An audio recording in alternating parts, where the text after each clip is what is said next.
大家好，我是夏妈。今日早餐热气腾腾的蘑菇鸡汤面。现在是早上的6点34分，先把锅预热。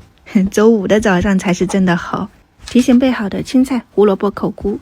鸡汤是昨天熬的那个老母鸡汤嘛，我放到冰箱的，把表面那个鸡油刮出来以后放到预热好的砂锅里面，再把这些胡萝卜啊、口菇放进去炒一炒，炒软了以后它整个味道是很鲜的。汤是冰的，我们就要分次加进去。锅很热，你如果全部冲进去它想不开就会裂开了。在里面加上一点盐跟白胡椒粉调一下底味。在它烧开的同时，我们打一个鸡蛋。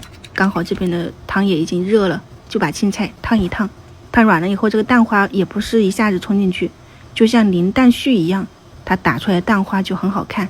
撒点枸杞点缀一下，营养好喝，颜值又高。它虽然那个汤没那么浓郁，但是老母鸡的鲜还是还在的啊。然后那边的锅水开了以后，提前准备好的西瓜面给它搅拌均匀。我真的是每次等它稍微有点软了就捞出来1分钟。这个西瓜面真的不能煮久了。很想尝试一下福建的线面，至今都没有付出行动，就怕自己控制不好量。最后撒上一点葱花，稍微的装饰一下，拍个封面。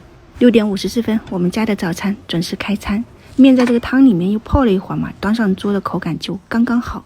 晚上再见啊，拜拜。